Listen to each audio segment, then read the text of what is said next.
નમસ્કાર વિદ્યાર્થી મિત્રો, આજે આપણે જોઈશું ધોરણ 7 વિષય ગુજરાતીમાં પાઠ નંબર 5. તમે સાપથી ડરો છો કે? ના સ્વાધ્યાયનું સંપૂર્ણ અને સચોટ સોલ્યુશન. તો ચાલો શરૂ કરીએ. મુખ્ય સવાલ 1, વાતચીત. પ્રશ્ન પહેલો, સાપ વિશે તમે શું સાંભળ્યું છે? કહો. સાપ વિશેની ઘણી બધી માન્યતાઓ મેં સાંભળી છે, જેમાંથી થોડીક નીચે પ્રમાણે છે. બધા જ સાપ ઝેરી હોય છે. સાપ ઉડી શકે છે. નાગ મદારીની બીન સાંભળી ડોલે છે. કેટલાક સાપ 2 મોંવાળા હોય છે. નાગના માથા પર મણી હોય છે. સાપ 100 ફૂટથી વધુ લાંબા હોય છે. ઘણા સાપ 100 વર્ષથી વધુ ઉંમરવાળા હોય છે અને આવા સાપને મૂછો હોય છે. સાપનું ઝેર તેના લોહીમાં રહેલું હોય છે. સાપને મારી નાખો તો નરને મારતા માદા અને માદાને મારતા નર બદલો લે છે. સાપની કાચળી તિજોરીમાં રાખવાથી લક્ષ્મી ઘરમાં આવે છે. સાપ ખજાનાની ચોકી કરે છે. કેટલાક સાપના પડછાયાથી મનુષ્ય આંધળો બની જાય છે. 2. તમે સાપ ક્યાં જોયા છે? મેં પ્રાણી સંગ્રહાલયમાં કાચની કેબિનોમાં પૂરાયેલા ઘણા સાપ જોયા છે, પરંતુ ખુલ્લામાં સાપને મેં એકવાર મારા ખેતરમાં જોયો હતો. 3. તમારા ઘરમાં અચાનક સાપ આવી ચડે તો તમે શું કરો? મારા ઘરમાં અચાનક સાપ આવી ચડે તો સૌપ્રથમ પરિવારના બધા સદસ્યોને હું સાપથી સુરક્ષિત અંતર રાખવાનું જણાવું. ત્યારબાદ અનુભવી વ્યક્તિ કે સાપ પકડનાર સંસ્થાનો સંપર્ક કરી સાપને પકડીને તેના રહેઠાણ જેવા કે અવાવરૂ જગ્યા કે જંગલમાં પાછો છોડી આવવાની વ્યવસ્થા કરવા જણાવવું. 4. કોઈને સાપ કરડે તો શું કરવું જોઈએ? જ્યારે કોઈને સાપ કરડે ત્યારે અંગ પર તેના કરડિયાની ઉપરની બાજુ સખત રીતે મજબૂત દોરી અથવા કપડું બાંધી દેવું જોઈએ કે જેથી જો સાપ ઝેરી હોય તો તેનું ઝેર આખા શરીરમાં ન ફેલાય. પછી તેને નજીકની હોસ્પિટલમાં લઈ જઈને સારવાર અપાવવી જોઈએ. જો સાપ ઝેરી હોય તો તેને ઝેર વિરોધી રસી અપાવવી જોઈએ. 5. નાગપાંચમે શું કરવામાં આવે છે? નાગપાંચમે ઘરની સ્ત્રી દ્વારા નાગ દેવતાનું વ્રત રાખવામાં આવે છે. આ વ્રતમાં સવારે નાહી ધોઈને પાણીયારે કંકુથી નાગ આળખવામાં આવે છે. તેને ધૂપ દીપ, નાળિયેરનો પ્રસાદ અને કુલેરનું નૈવેદ્ય ધરવામાં આવે છે. જે સ્ત્રીએ વ્રત કર્યું હોય તે સ્ત્રી આગળના દિવસે બનાવેલ બાજરીનો રોટલો દિવસમાં 1 ટક જમે છે. બાકીનો દિવસ ઉપવાસ કરે છે. નાગપાંચમની વ્રત કથાનું શ્રવણ કથન કરે છે. 6. ઉપવાસ અને વ્રતમાં શો ફેર છે? નિયમિત તરીકે 24 કલાક કે એનાથી વધુ સમય માટે ખોરાક ન લેવાની ક્રિયાને ઉપવાસ કહે છે. વ્રત એટલે નિયમ લઈને આચરવામાં આવતી સંયમાત્મક ધાર્મિક ક્રિયા. મુખ્ય સવાલ 2, પાઠની શરૂઆતની 10 લીટી ધ્યાનથી વાંચો. પછી ઘટનાની સામે સોનલે શું કર્યું તે જોડો. પહેલું, ભાભી પાણિયારા પર નાગનું ચિત્ર આલેખતા હતા તો તેની સામે આવશે 2. સોનલને અચરજ થયું. 2. તું ત્યાં ઊભી રહે અને ધ્યાનથી જો તો તેની સામે આવશે 4. સોનલ પાણિયારા પાસે પાછી ગઈ. 3. કુલેરનું નૈવેદ્ય ધર્યું હતું તો તેની સામે આવશે 1. સોનલના મોંમાં પાણી આવ્યું. 4. ભાભી ગઈકાલનો બનાવેલો રોટલો આજે એકવાર ખાશે તો તેની સામે આવશે 3. એમ શું કરવા કરતા હશે તેવો પ્રશ્ન થયો. મુખ્ય સવાલ 3, સોના આવું કોને પૂછે અથવા કહે છે? પહેલું, ભાભી આજે પાણિયારા પર નાગ કેમ આળખે છે તો તેની બાને કહે છે. 2. ભાભી નાગને બદલે ઉંદરનું ચિત્ર આળખે તો શું થાય તો તેના ભાઈને કહે છે. 3. મને તો નાગની વાતો સાંભળીને બહુ બીક લાગે છે તો તેના ભાઈને કહે છે.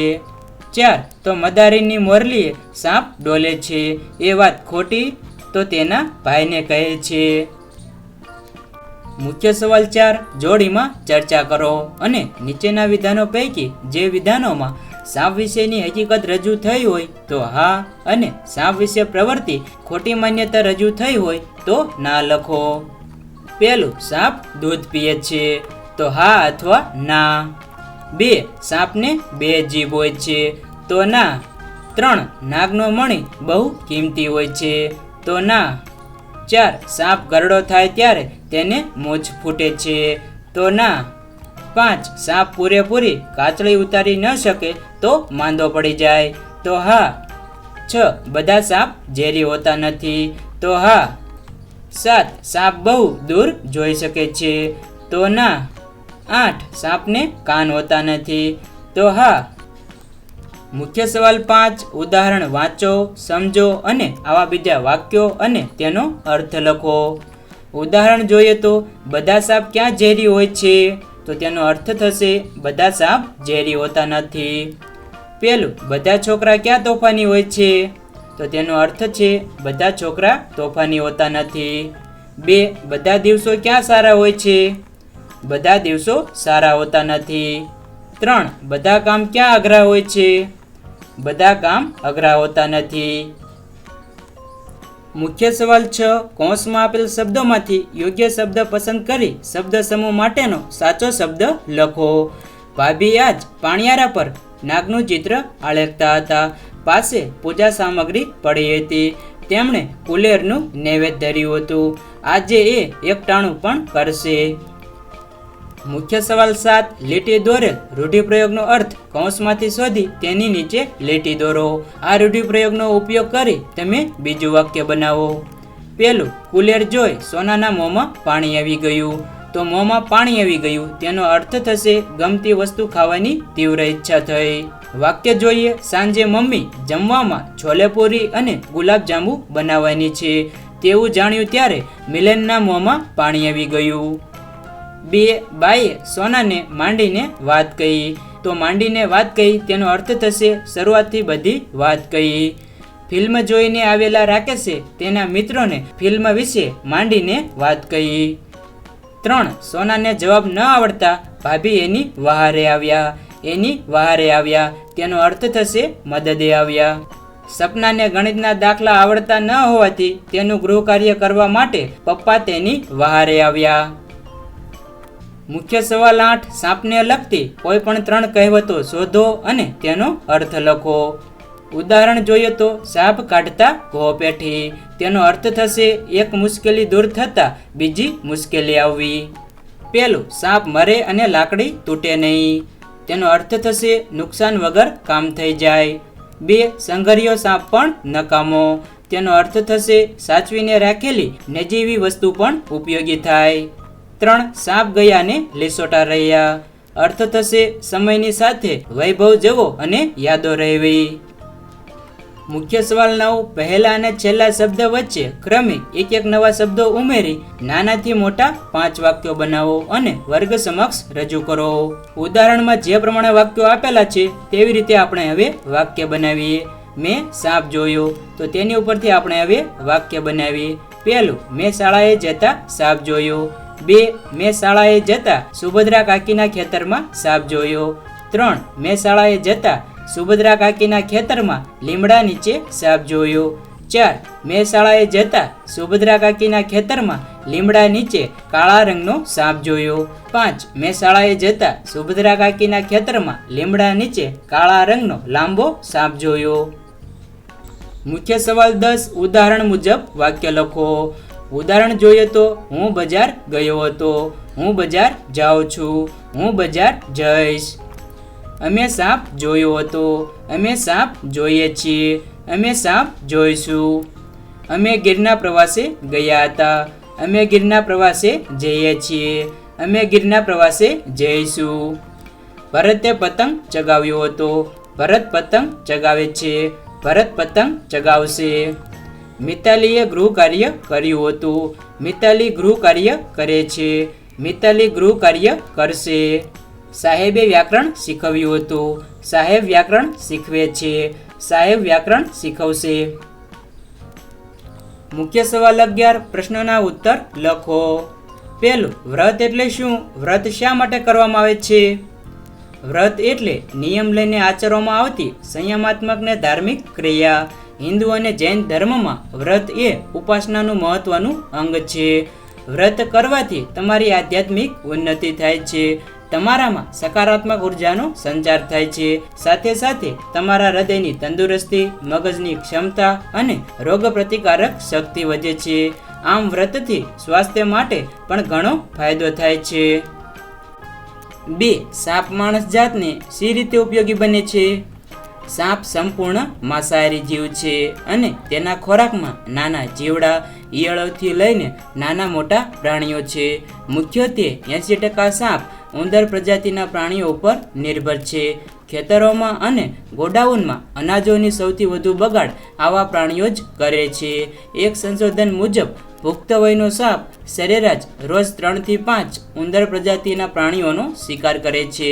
ભારતમાં જે કુલ પાક થાય છે તેનો સૌથી વધુ 23% બગાડ ઉંદરો કરે છે. ઉંદરોની પ્રજોત્પત્તિ ખૂબ ઝડપી થાય છે. આથી જો સાપ ઉંદરોને ખોરાકમાં ન લે તો અનાજનો જથ્થો ઘણો ઓછો થઈ જાય. આ ઉપરાંત સાપનું ઝેર કેટલીક જીવનરક્ષક દવાઓ માટે ખૂબ જ ઉપયોગી છે. લકવા માટે, થ્રોમ્બોસિસ માટે, લોહી વહેતું અટકાવવા, કેટલાક અંશે કેન્સર માટે અને ખાસ કરીને વિષ પ્રતિરોધક રસી બનાવવા માટે ખૂબ જ ઉપયોગી છે. 3. નાગણના બધા બચ્ચા સાથી જીવતા નહીં હોય. નાગણ એક સાથે 50-55 જેટલા ઈંડા મૂકે છે, પરંતુ નાગણના બચ્ચા ઈંડામાંથી નીકળ્યા બાદ માતાથી સ્વતંત્ર વિચરણ કરતા હોય છે. નાના હોય ત્યારે એમના પ્રાકૃતિક દુશ્મનો ઘણા હોય છે. આથી જ્યારે તેઓ નિસહાય અવસ્થામાં હોય ત્યારે જ મોટાભાગના બચ્ચાઓનો શિકાર થઈ જાય છે. આથી નાગણના બધા બચ્ચા જીવિત રહેતા નથી. 4. તમારા વિસ્તારમાં કોઈને સાપ કરડે તો શો ઉપાય કરવામાં આવે છે? અમારા વિસ્તારમાં મોટાભાગના લોકો શિક્ષિત છે. આથી તેઓને સાપ કરડે તો તેઓ ઘરે પ્રાથમિક સારવાર લઈ સત્વરે ડોક્ટર પાસે જઈ યોગ્ય સારવાર કરાવે છે. સાપ ઝેરી હોય તો તેની વિષ વિરોધી રસી પણ મુકાવે છે. છતાં અમારા વિસ્તારના થોડાક લોકો ઓછા શિક્ષિત કે અંધશ્રદ્ધાળુ છે કે જેઓ સાપ કરડે ત્યારે ભુવા પાસે જઈ મંત્રાવે છે, મદારી પાસે જઈને નાગ દ્વારા ઝેર ચૂસાવે છે અથવા અન્ય બાધા માનતાઓ રાખે છે. આમ કરવાથી જેને સાપ કરડ્યો હોય તે વ્યક્તિ શારીરિક રીતે ઘણી દુઃખી થાય છે અને ક્યારેક ઝેરી સાપ કરડ્યો હોય તો તેનું મૃત્યુ પણ થાય છે. મુખ્ય સવાલ 12. કાવ્યનું પઠન કરો. કવિએ કરેલા વ્યંગને શિક્ષકની મદદથી સમજો. સાપ सच्चिदानंद हीरानंद वात्स्यायन यज्ञ. साप तुम सभ्य तो हुए नहीं, नगर में बसना भी तुम्हें नहीं आया. एक बात पूछूं उत्तर दोगे तब कैसे सीखा डसना, विष कहाँ पाया. તમારે આ કાવ્ય પંક્તિને તમારા શિક્ષકની મદદથી સમજવાની છે.